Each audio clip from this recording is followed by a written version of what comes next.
नमस्कार, आज की बात में आपका स्वागत है। आज सबसे पहले मैं आपको इमरान खान का एक चौंकाने वाला बयान सुनवाऊंगा। मैं आपको पाकिस्तान के वजीर आजम की वो बात बताऊंगा जिससे यह कंफर्म होता है कि पाकिस्तान अब तालिबान वाले रास्ते पर चलने की तैयारी कर रहा है। मैं आपको इमरान खान की वो स्पीच सुनवाऊंगा जिससे पता चलेगा कि इमरान खान पाकिस्तान को 14वीं सदी 14th सेंचुरी के अफगानिस्तान की तरह बनाने में लगे हुए हैं। इमरान खान पाकिस्तान को शरिया के मुताबिक चलाने के प्लान पर काम कर रहे हैं। आज इमरान खान ने एक नई अथॉरिटी बनाने का ऐलान किया। इस अथॉरिटी का नाम है रहमतुल लील आलमीन। इमरान खान की इस अथॉरिटी का काम होगा पाकिस्तान के एजुकेशन सिस्टम को कट्टर इस्लामी सोच के मुताबिक बदलना। पाकिस्तान के वजीर आजम इमरान खान ने आज कहा कि इस अथॉरिटी में ऐसे इस्लामिक स्कॉलर शामिल होंगे जो स्कूलों के सिलेबस पर नजर रखेंगे और बताएंगे कि बच्चों के करिकुलम में कहां और कितना बदलाव करने की जरूरत है। इमरान खान ने आज कहा कि बच्चों को पैगंबर की टीचिंग से जोड़ने की जरूरत है। रहमतुल लील आलमीन वो अथॉरिटी है जिसके मेंबर इस बात का भी असेसमेंट करेंगे कि वेस्टर्न कल्चर से पाकिस्तान की सोसाइटी पर क्या असर पड़ रहा है। वो ये भी बताएंगे कि स्टूडेंट्स पर पड़ने वाले इस असर को कैसे रोका जाए। आपको जानकर हैरानी होगी कि इमरान खान इस अथॉरिटी के जरिए वहां की फिल्मों, टीवी शोज, कार्टून्स और सोशल मीडिया के कंटेंट पर भी नजर रखेंगे। और सबसे बड़ी बात है कि इमरान खान खुद रहमतुल लील आलमीन के गाइड होंगे।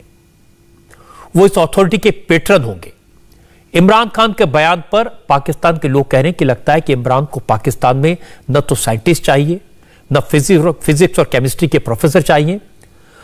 लोगों को लगता है कि इमरान खान नहीं चाहते कि वहां के बच्चे हिस्ट्री पढ़े, ज्योग्राफी पढ़े और मैथ्स में एडवांस स्टडीज करें। इमरान तो चाहते हैं कि वहां के नौजवान शरिया के दायरे में पढ़ाई करें और दीनी तालीम को समझें और उसी पर अमल करें। इमरान खान का यह भाषण सुनने लायक है कि हम अब एक रहमतुल आलमीन अथॉरिटी बनाने लगा हूं मैं। इसका मकसद ये है कि उनकी जिंदगी इस अथॉरिटी के अंदर स्कॉलर्स होंगे जो कि उनका सारा वक्त मकसद होगा कि नबी सल्लल्लाहु अलैहि वसल्लम की जिंदगी बच्चों को क्या पढ़ानी है, बड़ों को क्या पढ़ानी है, कैसे अपनी ज़िंदगी में लेके आनी है, उनको रेलेवेंट कैसे करना है अपनी ज़िंदगी में।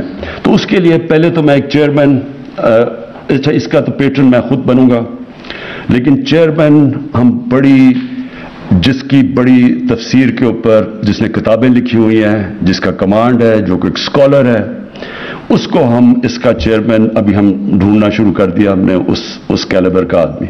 और इसका काम क्या होगा? इसका काम ये होगा कि ये इस्लाम की जो रहमतुल आलमीन एक्सप्लेन करेगा दुनिया को, तो ये अथॉरिटी में भी हम इनको उस स्टेट पे बैठाएंगे कि दुनिया को एक्सप्लेन कर सकेंगे इस्लाम क्या। उसके अंदर एक स्कॉलर जो होगा, ये सब स्कॉलर्स होंगे, उस स्कॉलर का काम होगा कि स्कूलों के जो करिकुलम है उनको मॉनिटर करे, क्योंकि हमने 8, 9, 10 किताबों में अब सीरत नबी का कोर्स शुरू किया। इसको मॉनिटर किया जाएगा कि कैसा पढ़ रहे हैं, इसमें क्या है, कोई चेंज करना है, क्योंकि वो सारा डिस्कशन हो रही होगी स्कॉलर्स के साथ कि हम कैसे इसको बेहतर कर सकते हैं। इमरान खान की कोई भी तकरीर बिना हिंदुस्तान का नाम लिए तो पूरा नहीं होती। अगर पाकिस्तान के बच्चे दीनी पढ़ाई नहीं करते, सोशल मीडिया पर ज्यादा ध्यान देते हैं, टीवी पर ड्रामे ज्यादा देखते हैं, तो इमरान को इसमें भी हिंदुस्तान का रोल दिखाई देता है। पाकिस्तान के वजीर आजम ने आज कहा कि उनका मुल्क वेस्ट के कल्चर को बॉलीवुड के जरिए अडॉप्ट करता है। जो चीजें हॉलीवुड में आती हैं वो बॉलीवुड पहुंचती हैं और फिर वही सब कुछ पाकिस्तान में नजर आता है। इमरान ने बताया कैसे उन्होंने पाकिस्तान के टीवी के कंटेंट को चेंज किया। उन्होंने टीवी पर रिलीजियस ड्रामे दिखाने का फरमान जारी किया। यहां तक कि बच्चों को जो कार्टून दिखाए जाते हैं उन पर भी इमरान खान ने एतराज जताया। लेकिन बातों बातों में इमरान खान ने बता दिया शरिया की तरफ ले जाने वाले अथॉरिटी का आइडिया उन्हें आखिर कहां से आया। पाकिस्तान के प्राइम मिनिस्टर ने टर्की का नाम लिया। खुले मंच से कहा जिस तरह टर्की के प्रेसिडेंट ने अपने मुल्क में रिलीजियस स्टडीज को प्रमोट किया, डंके की चोट पर किया, उसी तरह का सिस्टम अब इमरान खान पाकिस्तान में चाहते हैं। इसका सिर्फ एक रास्ता है कि हमारी सारी कौम इश्क करती है नबी सल्लल्लाहु अलैहि वसल्लम से, हम इश्क करते हैं उनसे, लेकिन उनकी जिंदगी की जो हुक्म है कुरान में कि उनकी सुन्नत अपनी जिंदगी के ऊपर लागू करो, वो तो करें, वो कर नहीं रहे हम। और कंफ्यूजन है टोटल। ड्रामे जी टीवी के ऊपर, मैं आया, मैंने लोगों को समझाया, मैंने कहा ये तुम ड्रामे, वो सारा इंडिया, वो बॉलीवुड से हॉलीवुड से बॉलीवुड और बॉलीवुड से इधर, मैं कहा आपको नहीं पता कि इसका क्या असर हो रहा है माशरे पर? कहता जी देखता ही कोई नहीं है, अगर हम ये नहीं करेंगे तो लोग। मैंने फिर जाके प्रेसिडेंट अर्दोगान से उसका वो जो अर्तुगरुल ड्रामा लेके आया यहां, इसलिए लेके आया इनको बताने के लिए कि उसमें फाशी नहीं है, वो सबसे ज्यादा देखा जाता है। और उसने क्यों, प्रेसिडेंट अर्दोगान ने मुझे बताया, उसने क्यों वहां तुर्की में शुरू किया, ये प्रेसिडेंट अर्दोगान ने जोर लगा के ये सारा किया था, ये भी और भी ड्रामे इसलिए किया कि वहां तो इससे भी ज्यादा बुरा हाल है, वहां बिल्कुल डिवाइडेड है, एक तरफ मगरबी तहजीब के लोग हैं, दूसरी तरफ वो दीनी। तो वहां तो उसने कहा कि यार हमारे बच्चों को तो अपनी तारीख का ही नहीं पता। तो मीडिया की भी बहुत बड़ी जिम्मेदारी है। एक स्कॉलर होगा जिसका सिर्फ काम होगा मीडिया का, कि मॉनिटर करे सोशल मीडिया, इसके अंदर हमने कैसे अपने, क्योंकि हम रोक तो नहीं सकते लेकिन हम ऑल्टरनेट दूसरों को चॉइसेस दे सकते हैं। तो वो एक मीडिया का वो करेगा, और दूसरा टीवी के ऊपर, मीडिया के ऊपर, और फिर प्रिंट के ऊपर, और फिर कार्टून्स। मैं फिर से कहता हूं, ये कार्टून्स जो बच्चों को दिखाए जाते हैं और जो बिल्कुल एक एलियन कल्चर होता है, ये बहुत बड़ी इंडोक्ट्रिनेशन हो रही है। तो अगर हम रोक तो नहीं सकते, लेकिन हम अपने तो बनाए कार्टून्स, इतने में तो हमारे में होनी चाहिए कि हम अपने बच्चों को अपना कल्चर से बताएं। और फिर एक स्पेशल प्रोजेक्ट्स का एक होगा स्कॉलर। अब मैं आपको एक और इंटरेस्टिंग बात बताता हूं। अब तक पाकिस्तान में हम ये सुनते थे कि आजकल इमरान खान अपने सारे फैसले अपनी वाइफ बुशरा बेगम से पूछ कर लेते हैं, इसकी बहुत चर्चा होती है। आज इमरान खान ने इस बात को कंफर्म कर दिया। इमरान ने कहा कि आज वो अपनी वाइफ से इजाजत लेकर आए हैं कि अपनी पुरानी लाइफ का भी जिक्र करेंगे, और इसके बाद इमरान खान ने अपने इंग्लैंड के दिनों की याद दिलाई। पाकिस्तान के प्राइम मिनिस्टर ने कहा वो पहले मॉडल्स को, क्रिकेटर्स को अपना आइकॉन समझते थे, मानते थे, लेकिन वक्त के साथ उनकी सोच बदल गई। जो इमरान खान खुद इंग्लिश मीडियम में पढ़े, उन्होंने कह दिया कि इंग्लिश मीडियम पढ़ाई की वजह से ही पाकिस्तान का कल्चर पीछे चला गया, दीनी तालीम पिछड़ गई, और यह तालीम सिर्फ वेस्टर्न वर्ल्ड को प्रमोट करती है। इसीलिए जो नई अथॉरिटी बनेगी उसमें पाकिस्तान के बड़े बड़े उलेमा मौजूद रहेंगे जो वेस्टर्न वर्ल्ड को करारा जवाब देंगे। मैं हमेशा ऐसे नहीं था, तो मैंने बड़ा सोचा कि मैं इसके ऊपर बात करूं या ना करूं। फिर मुझे बुशरा बेगम ने कहा कि जरूर करो, और वो इसलिए करो अपने नौजवानों के लिए। जो मेरा एजुकेशन था, HSN कॉलेज में गया, जो हमारे हीरोज थे, रोल मॉडल्स थे, वो और थे। जो हमें कहा गया था सीधा रास्ता है, और जो हमारे रोल मॉडल्स थे उसमें जमीन आसमान का फर्क था।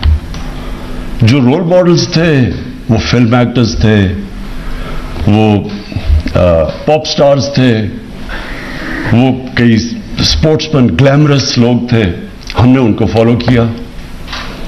और वक्त के साथ अल्लाह ने मुझे भी शोहरत दी, और मैं उस सतह पे पहुंच गया कि वो जो मेरे कई रोल मॉडल्स थे उनसे मेरी मुलाकातें भी हो गई, उनसे दोस्तियां भी हो गई। तो जिन लोगों को हम समझते थे हमारे रोल मॉडल्स थे, उनमें से बहुत ज्यादा को मैंने अपनी जिंदगी में देखा अपनी तबाही के रास्ते पे जाते हुए। तो ये मुझे आहिस्ता आहिस्ता मैंने अपनी जिंदगी से ये चीजें देखता गया, और फिर बड़ी लेट जिंदगी में, लेट मैं कह रहा हूं कि क्रिकेट के आखिरी दिनों में किसी वजह से मैं फिर इस रास्ते पे निकल गया। हमारे इंग्लिश मीडियम एजुकेशन ने बेसिकली हमारे तासुर ये डाल दिया कि हम सब पीछे हैं, हमारा दीन आउटडेटेड है, हमारा कल्चर पीछे है, और जो भी है तो वो मगरब है। और ये बदकिस्मती से अभी भी हमारे बच्चों में जिस तरह का सोशल मीडिया पे कंटेंट आ रहा है, फिल्में आती हैं, सब कुछ आता है, पता तो चले बच्चों को, चॉइसेस तो अपने बच्चों के सामने रखें जो चेयरमैन होगा इस कमेटी का, उसका काम होगा कि ओवरऑल सारे उलमा पाकिस्तान में उनसे सबसे राब्ते करें। बड़े बड़े हमारे उलमा बैठे हुए हैं, कोशिश करें कि हम सारी कई जॉइंट्स हम इकट्ठे मिलके स्टेटमेंट्स दें, बजाय कोई किसी की डेढ़ की मस्जिद इधर है उधर है, कोई मुश्तरका एक प्लान करें, लेकिन स्कॉलर्स मिलके बैठ के करें। कोशिश करें कि अब अपने मुल्क को वाकई उधर लेके जाए जो कि 74 साल पहले ये मुल्क जब जिस विजन के नाम पे बना था।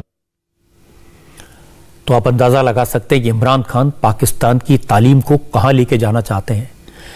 वैसे इस चर्चा के दौरान इमरान खान की पर्सनल लाइफ की बहुत चर्चा हुई। वो प्राइम मिनिस्टर हैं, बहुत ज्यादा तो नहीं बोल सकते थे, जितना रिवील कर सकते थे उतना किया। लेकिन मुझे याद है करीब 17 साल पहले इमरान खान जब आपकी अदालत में आए थे तो मैंने उनसे उनकी पर्सनल लाइफ के बारे में, इंग्लैंड में जो उनकी जिंदगी थी, वहां की जो लाइफस्टाइल थी, उसके बारे में बहुत सारे सवाल पूछे थे।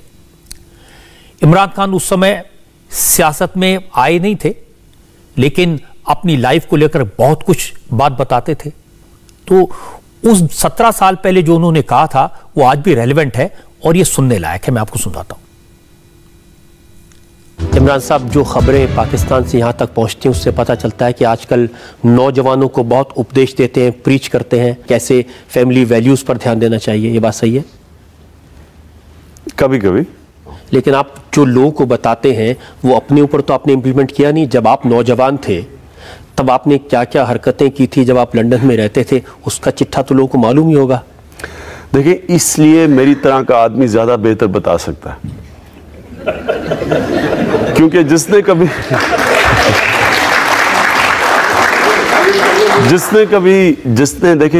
कभी ना मगरिब देखा हो, ना उसने किसी फेज से गुजरा हो, वो कैसे लोगों को बता सकता है? मेरी तरह का आदमी जिसने सारे फेजेस देखे, जिसने मगरिब के कल्चर को बड़े करीब से देखा, जो मगरिब में अपनाया गया, और जिसने फिर दो कल्चर को एनालाइज किया, उनकी ताकत देखी, उनकी कमज़ोरियां देखी, तो मेरी तरह का आदमी ज़्यादा क्वालिफाइड है नौजवानों को बताने के लिए कि उनको किस चीज़ से बचना चाहिए, किस चीज़ के ऊपर गौर करना चाहिए। एक बंदरों की तरह किसी और कल्चर को कॉपी नहीं करना चाहिए। तो ये मेरे से मैं समझता हूँ नौजवान ज़्यादा सुनेंगे बजाय उसके जिसको पता ही नहीं मगरिब। लेकिन आपको भी बताया था जब आप लंदन जा रहे थे 20 साल की उम्र में, तो आपकी माँ ने आपको कहा था कि बेटा ये जो गोरी मेम है इनसे दूर रहना। मेरी वालदा ने सिर्फ ये कहा था कि पाकिस्तानी औरत से शादी करना, और वो इसलिए उसने कहा था कि वो मेरी वालदा चाहती थी मैं पाकिस्तान में रहूं। उनको ये ख़तरा था कि अगर मैं इंग्लैंड में शादी करता हूं तो मैं अपना मुल्क छोड़ के इंग्लैंड इसलिए चला जाऊंगा क्योंकि मेरी बीवी पाकिस्तान में नहीं रह सकेगी। लेकिन हुआ ये कि हर रोज़ आपका जो घर है वो डिस्कोथिक बन गया था, एक तरह का लिविंग रूम। वहीं रहते थे, जो टी शर्ट पहनते थे उस पर लिखा होता था big boys play at night. मेरा लिविंग रूम डिस्कोटेक कभी भी नहीं बना, और big boys play at night की टी शर्ट वो असल में हम उन दिनों में वर्ल्ड सीरीज क्रिकेट खेलते थे कैरी पैकर की ऑस्ट्रेलिया में, वो हमें सबको उन्होंने वो नाइट क्रिकेट को प्रमोट करने के लिए उन्होंने टी शर्ट्स दी। लेकिन बहुत सारी ऐसी हरकतें थी जो टी शर्ट पर लिखी नहीं होती थी। ये खबरें छपती थी, आपको बहुत मजा आता था। मैं ये देखो, ये मैं कभी नहीं कहता कि मैं फरिश्ता था, लेकिन मैं कुछ तो माना वो नहीं कुछ तो माना। बहुत सारे नाम आपके साथ ब्रिटिश मीडिया ने जोड़े थे, बहुत लंबी लिस्ट है। एमा सार्जेंट का नाम आपके साथ जुड़ा, लुलू ब्लेकर का नाम आपके साथ जुड़ा, सूसन का नाम आपके साथ जुड़ा, गोल्डी हॉर्न फिल्म स्टार का नाम आपके साथ जुड़ा, मेरी हल्किन का नाम आपके साथ जुड़ा। आपको याद आ रहे होंगे कि करके ये सब। लिजा कैम्बेल का नाम आपके साथ जुड़ा, टीवी स्टार अनास्टेसिया कुक, एमटीवी की क्रिस्टीन बेकर। अब कुछ तो सच होगा अगर इतने सारे नाम दिए हैं तो। ये तो भी आपने थोड़े गिने हैं।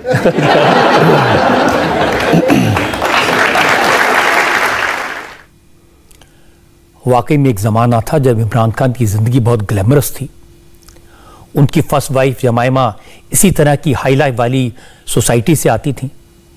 वो लंदन के एक जाने माने वेस्टर्न कल्चर वाले परिवार से थी और उनका इमरान पर काफ़ी असर था। पाकिस्तान के लोग इस रूप में इमरान खान को अपना हीरो मानते थे।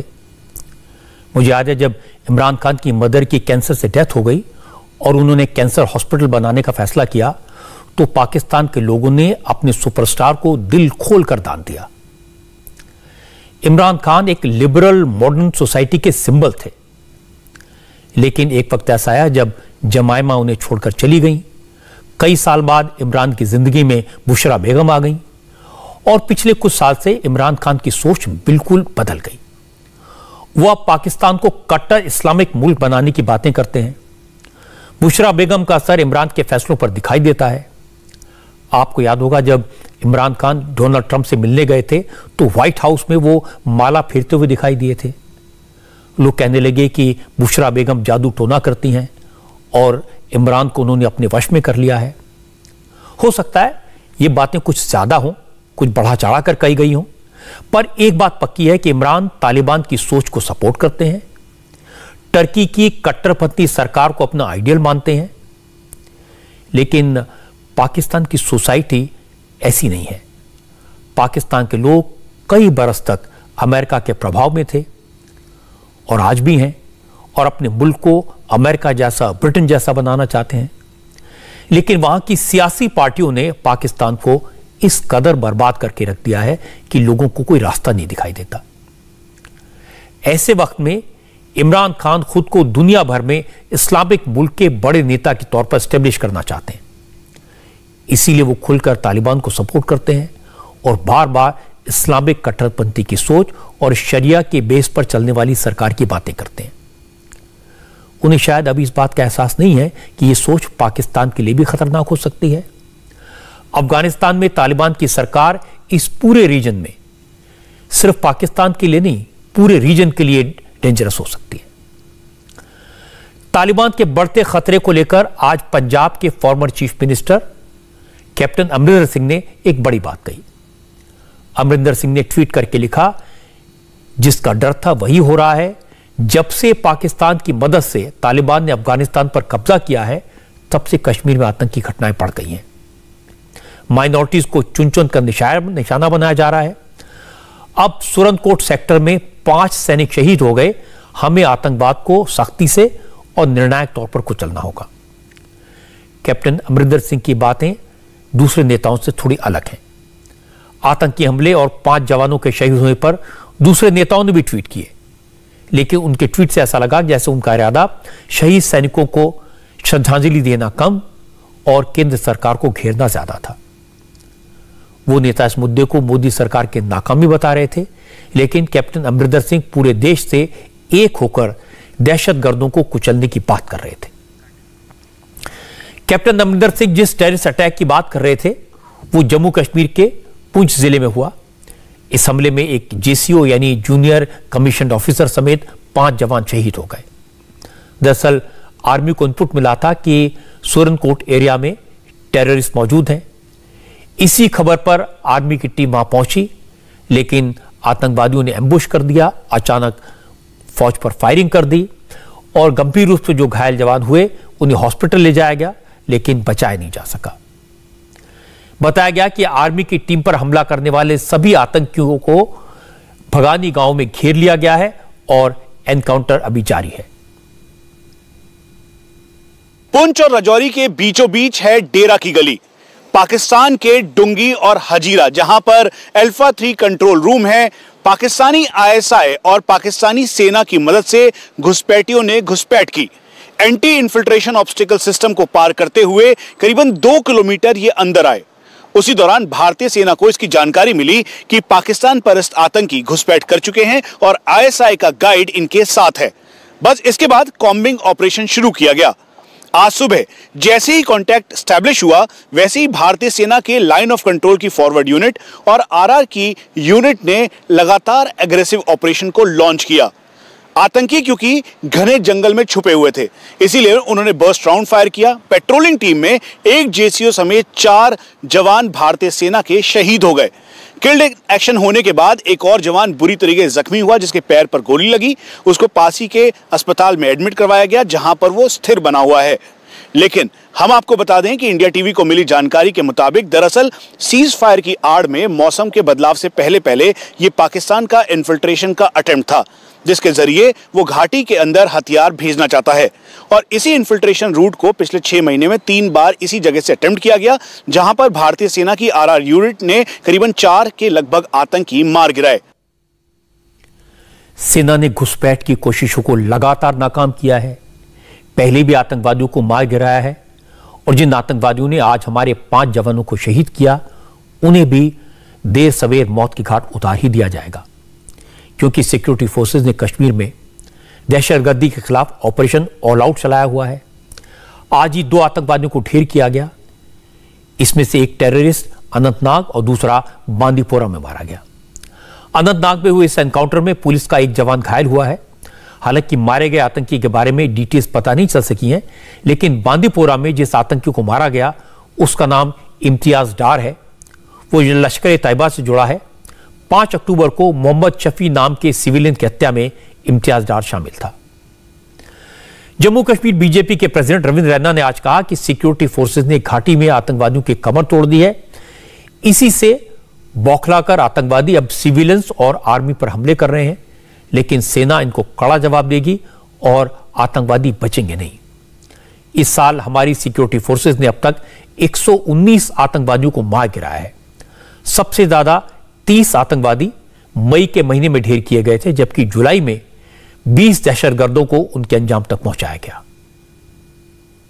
सेना के बहादुर जवानों ने जम्मू कश्मीर में ऑपरेशन ऑल आउट करके आतंकवादियों की कमर तोड़ के रखी है और आतंकवादियों के सभी बड़े टॉप सरगनाहों को मौत के घाट उतार दिया है। सेना ने एक आतंकवादियों का कोई ग्रुप जो नियंत्रण रेखा से घुसपैठ करके आया, उन्होंने साजिश की है और पुंछ सेक्टर में हो, अनंतनाग हो, अवंतीपुरा जैसे क्षेत्रों में एनकाउंटर हुआ है।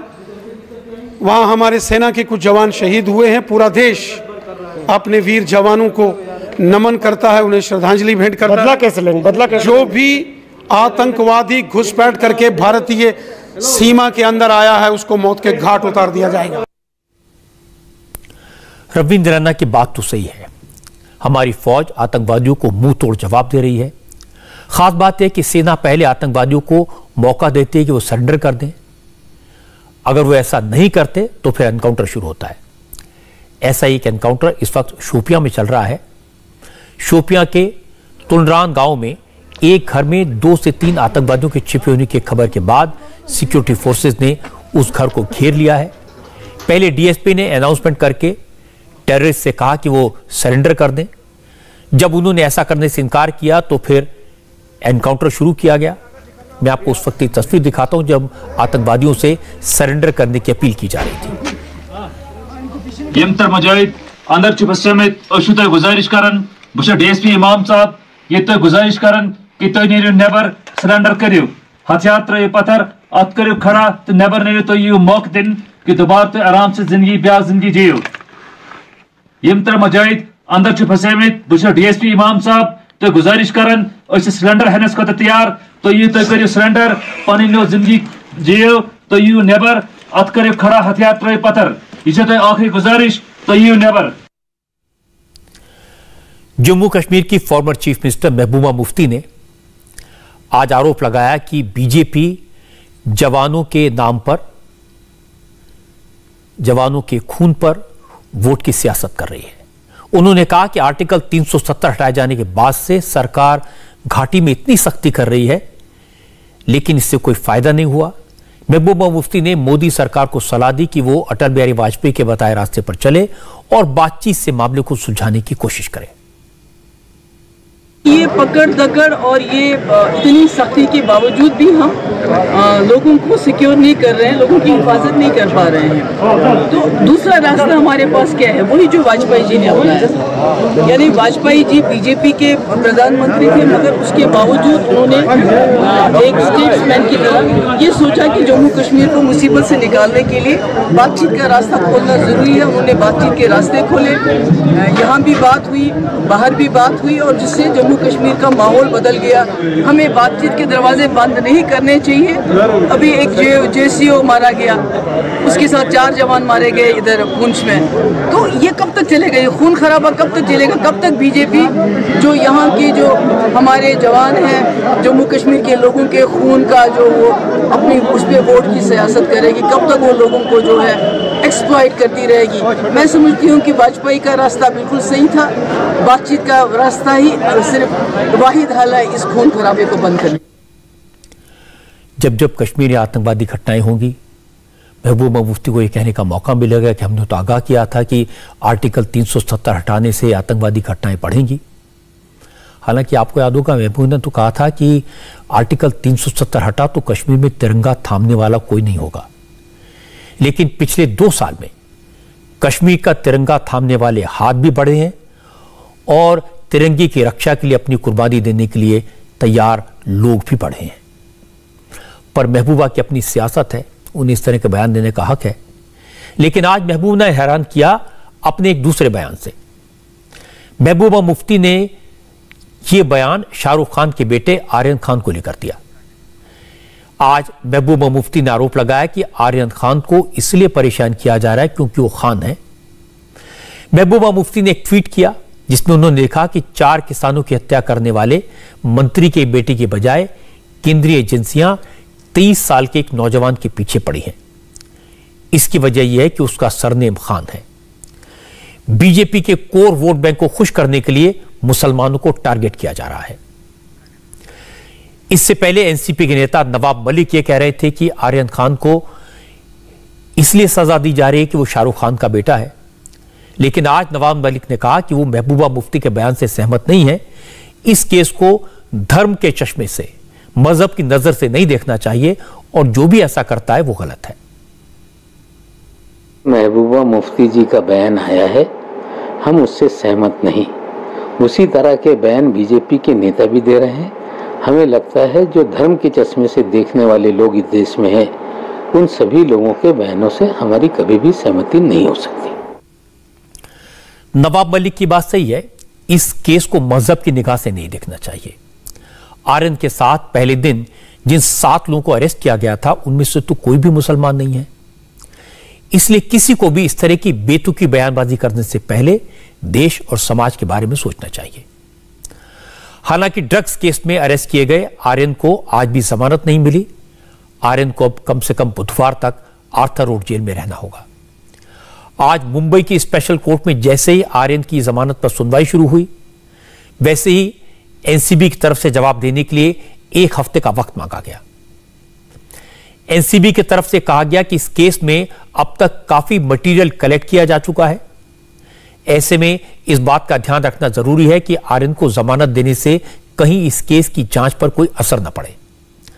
हालांकि आर्यन की तरफ से उनके वकीलों ने इसका विरोध किया। आर्यन के वकील अमित देसाई ने कहा, यहां एक शख्स की आजादी का सवाल है। उनके मुवक्किल को सिर्फ इस आधार पर जेल में नहीं रखा जा सकता कि बेल देने से केस की जांच पर असर पड़ सकता है, वो भी तब जबकि आर्यन के पास से कोई ड्रग्स बरामद नहीं हुए। एनसीबी का काम जांच करना है, वो इन्वेस्टिगेशन जारी रख सकती है। आर्यन की जमानत से इसका कोई लेना देना नहीं है। अमित देसाई ने कहा कि आर्यन 1 हफ्ते से जेल में है। एनसीबी 2 बार उसका बयान रिकॉर्ड कर चुकी है। ऐसे में उसे कस्टडी में क्यों रखा जा रहा है, यह समझ नहीं आता। अमित देसाई ने यह भी दलील दी कि आर्यन का केस उन आरोपियों से अलग सुना जाए जो इस मामले में गिरफ्तार हुए हैं, क्योंकि उन आरोपियों से ड्रग्स बरामद हुए हैं जबकि आर्यन के पास से कुछ नहीं मिला। लेकिन एनसीबी की तरफ से कहा गया कि आर्यन को जमानत देने से केस की जांच पर असर पड़ सकता है।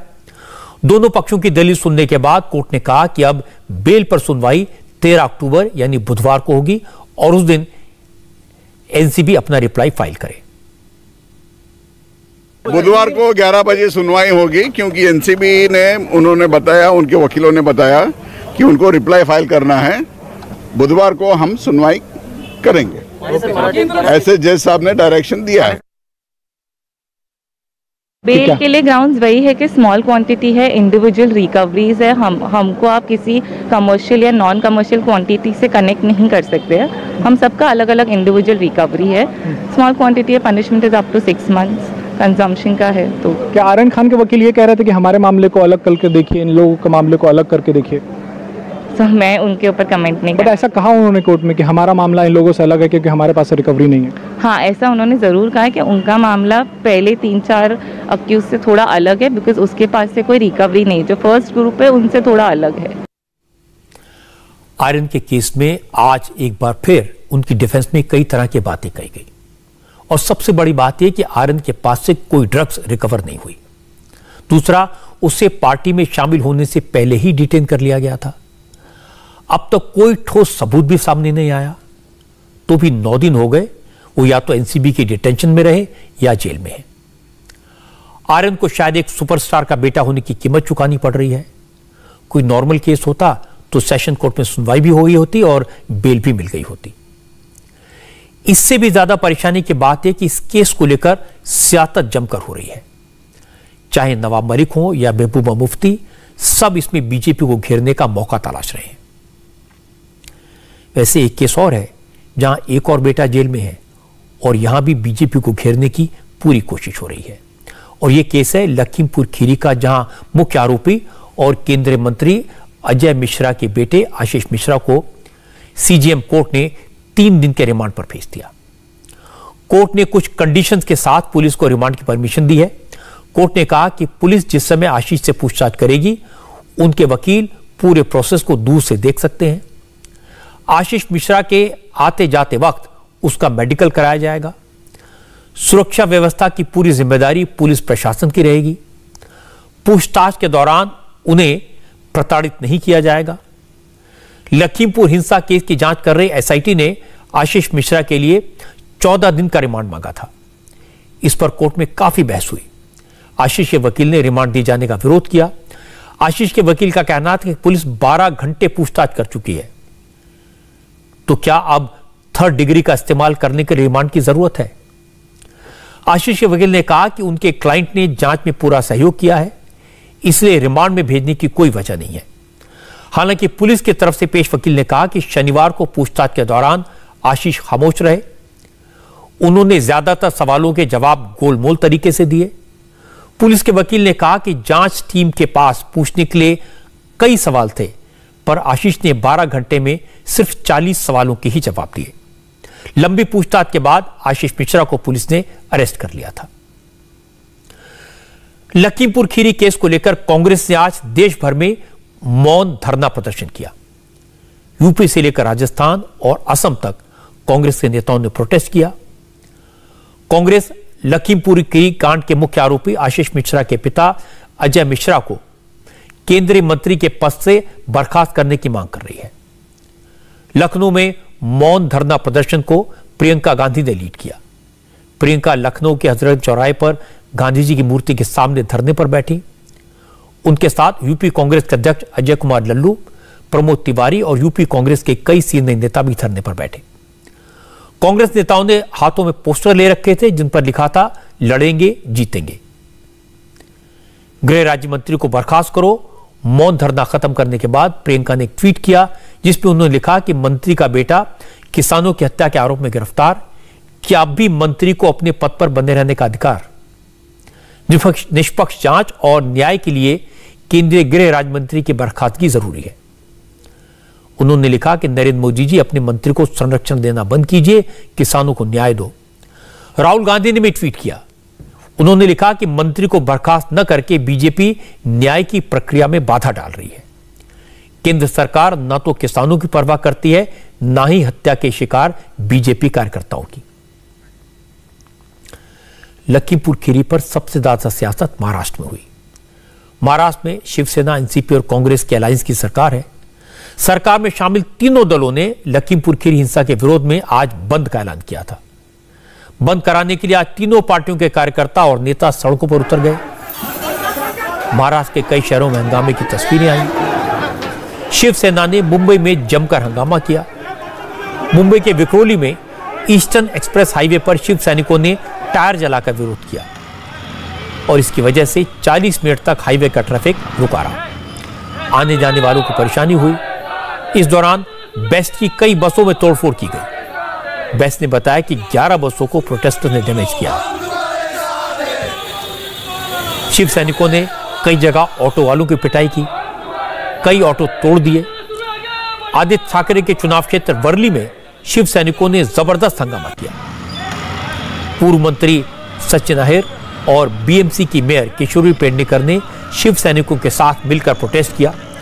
ठाणे में शिवसेना के कार्यकर्ता पुलिस से उलझ गए और नागपुर में उन्होंने जबरदस्ती दुकानें बंद करवाई। बंद के दौरान हुए हंगामे, हिंसा और मारपीट को लेकर महाराष्ट्र की सरकार पर सवाल खड़े हुए। एनसीपी नेता सुप्रिया सुले ने कहा कि उनका आंदोलन शांतिपूर्ण है।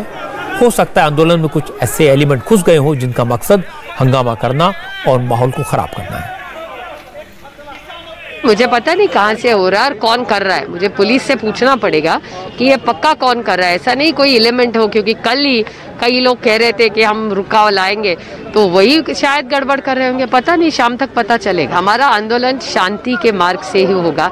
जिस तरह से वो किसानों की आवाज कुचली गई है और वो किसानों को मारा गया, वो निंदाजनक है और उसके खिलाफ हम पूरी ताकत से जब तक उनको न्याय नहीं मिलता लड़ते रहेंगे। बीजेपी के नेता और महाराष्ट्र के former chief minister Devendra Fadnavis ने कहा कि ये तीनों पार्टियों का ढोंग है। उन्होंने आरोप लगाया कि पुलिस और प्रशासन का इस्तेमाल करके बंद कराया गया। लखीमपुर की घटना गंभीर है, उस पर वहां की सरकार कार्रवाई कर रही है, पर यहाँ की महाराष्ट्र की सरकार को यह नैतिकता भी है क्या कि वो इस प्रकार का काम करे, जबकि उसके यहाँ रोज किसान मर रहे हैं। उन किसानों को बचाने के लिए सरकार कुछ नहीं करती। और इनका ढोंगीपन देखिए, राजस्थान में किसानों के ऊपर लाठीचार्ज होता है तो उस पर ये बोलने को तैयार नहीं है, लेकिन उत्तर प्रदेश के ऊपर महाराष्ट्र बंद करने को ये लोग तैयार है। जिस प्रकार से महाराष्ट्र बंद का कॉल दिया गया और उसके बाद पुलिस का उपयोग करते हुए और सेल्स टैक्स जीएसटी ऑफिशियल्स का उपयोग करते हुए अलग अलग संगठनों को धमकाकर, दुकानदारों को धमकाकर, जिस प्रकार से स्टेट स्पॉन्सर्ड टेररिज्म जैसे होती है उस प्रकार का टेरर तैयार करते हुए ये जो बंद की कोशिश की जा रही है, मुझे लगता है कि हम इसकी भर्त्सना करते हैं। अब जरा कोयले और बिजली के संकट को समझ लेते हैं। इसे कई राज्यों ने बड़ा इशू बनाया है। कोयले की सप्लाई में कमी की वजह से देश के कई राज्यों में बिजली संकट के हालात बन गए हैं। आज अमित शाह ने इस पर एक बड़ी मीटिंग की। इसमें कोयला मंत्री प्रहलाद जोशी और पावर मिनिस्टर आर.के. सिंह समेत कई सीनियर अफसर मौजूद रहे। और यह मीटिंग ऐसे वक्त में हुई जब दिल्ली, महाराष्ट्र और पंजाब समेत कई राज्यों ने अपने यहां कोयले की कमी की वजह से बिजली संकट का मुद्दा उठाया है। दिल्ली और पंजाब के चीफ मिनिस्टर्स ने केंद्र सरकार को चिट्ठी लिखी है। उत्तर प्रदेश, कर्नाटक और आंध्र प्रदेश ने भी केंद्र सरकार से मदद मांगी है। पंजाब दे विच ही नहीं, पूरे हिंदुस्तान दे विच बिजली का जिहड़ा संकट आया होया वो कोयले करके है। सारिया स्टेटां दे विच है। ऐसी कोल मंत्री नाल मैं भी गल की है, चिट्ठी भी लिखी है, पूरी कोशिश कर रहे हैं। केंद्र सरकार को असीं कह रहे हैं कि छेती ते छेती कोला भेजा जाए। ब्लैकआउट का खतरा जी, ब्लैकआउट असीं नहीं होण देवांगे। असीं हर तरीके दे नाल इंतजाम कर रहे हैं। पावर कट लग रहे हैं, ऐदा है कि इंटेंशनली पंजाब सरकार वालों एक भी कट नहीं लगेगा। कट जे कोले करके लगते हैं तो ऐसी कोला भरपाई करने वास्ते केंद्र सरकार दे नाल पूरी। दिल्ली के ऊर्जा मंत्री सत्येंद्र जैन ने भी खतरे के बारे में बताया। उन्होंने कहा कि दिल्ली में सिर्फ 2-3 दिन का कोयला बचा है। दिल्ली के सभी पावर प्लांट 55% कैपेसिटी पर चल रहे हैं। सत्येंद्र जैन ने कहा कि दिल्ली को 4000 मेगावाट बिजली मिलती है, लेकिन आज स्थिति है कि आधी बिजली भी नहीं मिल पा रही। ज़्यादातर प्लांट्स में 1 से 2 दिन 3 दिन का स्टॉक बचा है। और एनटीपीसी जो देश में सबसे ज़्यादा बिजली बनाती है, केंद्र सरकार को उपक्रम में है, आज उसने ज़्यादातर प्लांट, ज़्यादा सारे ही प्लांट 55% पे कर दी है कैपेसिटी। जितना उनकी टोटल कैपेसिटी है उसका 55% पे 50% पे वो चला रहे हैं। और 55 या 50% के हिसाब से होता है 4 दिन का हो। अगर फुल कैपेसिटी चलाएंगे तो वो 2 दिन का रह जाएगा। अगर फुल पे चलाएंगे तो 1 दिन का कोयला है तो आधे दिन का रह जाएगा। तो कोयले की बहुत बड़ी इस टाइम थर्मल पावर प्लांट्स में दिक्कत है। और दिक्कत है तभी तो कल यूपी के मुख्यमंत्री ने भी पत्र लिखा प्रधानमंत्री जी को कई मुख्यमंत्रियों ने लिखा है। आज अखबार देखिए, पंजाब के अखबार देखिए, पूरे पंजाब के अंदर कितने कट लग रहे हैं, क्योंकि बिजली की समस्या है और इसको मानना चाहिए। समस्या मानेंगे तभी इसको इलाज करेंगे। कमी सब जगह है, लेकिन नजरिया अलग अलग है। दिल्ली और पंजाब की सरकारों ने बिजली को इशू बनाया, लेकिन हरियाणा की सरकार कह रही है कि कोई क्राइसिस नहीं है। हरियाणा के कृषि मंत्री जेपी दलाल ने बताया कि बिजली की कोई कमी नहीं है, जितनी बिजली चाहिए उतनी मिल रही है। हरियाणा में अभी कोई कट नहीं है, और ना इंडस्ट्री में कट है, ना डोमेस्टिक में कट है, ना एग्रीकल्चर में कट है। और ऐसी कोई सिचुएशन आएगी तो हम प्रेफरेंस हमेशा एग्रीकल्चर को देते हैं। किसान को घबराने की जरूरत नहीं है। हमारे जो मुख्यमंत्री जी हैं, पावर मिनिस्टर जी हैं, वो केंद्र के जो जितने भी अधिकारी हैं, केंद्र के मंत्री हैं, उनसे टच में हैं, और मुझे लगता है कि हरियाणा में इस तरह की कोई सिचुएशन नहीं होगी। हम चीज़ों को पहले से ही एंटिसिपेट करके प्रबंध करने में लगे हुए हैं।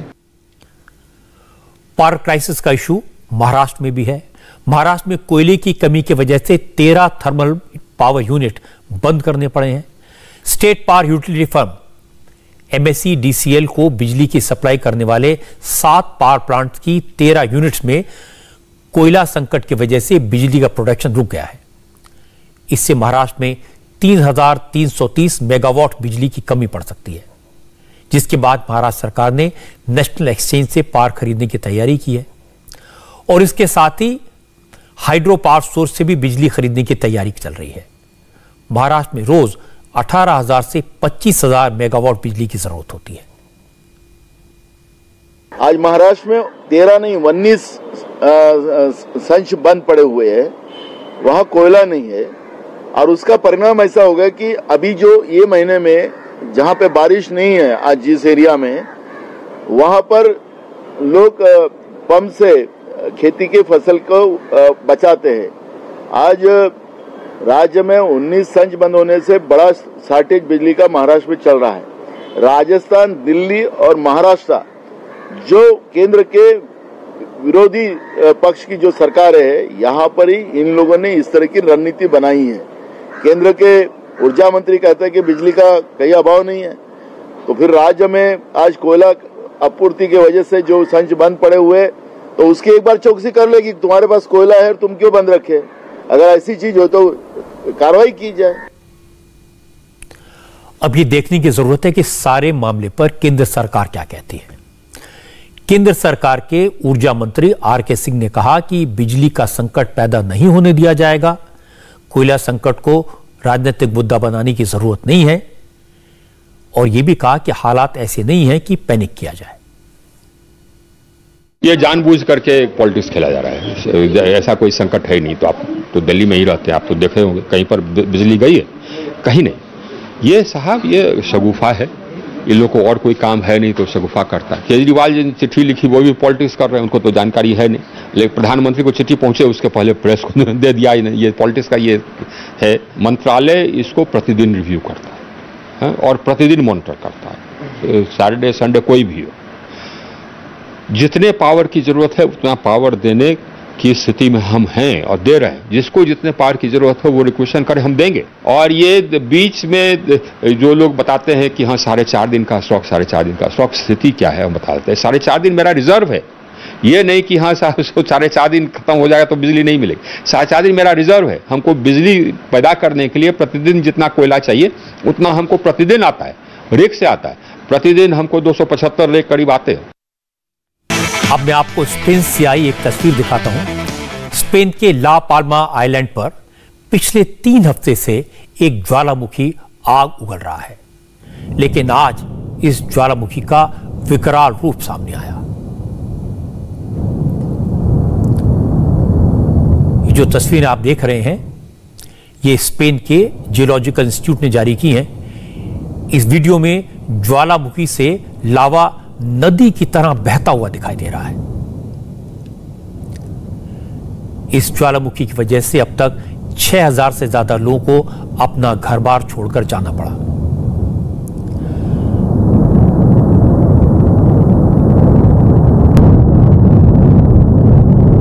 ज्वालामुखी ने कितना नुकसान पहुंचाया है इसका अंदाजा इस बात से लगाया जा सकता है कि 600 से ज्यादा घर इसकी चपेट में आ चुके हैं।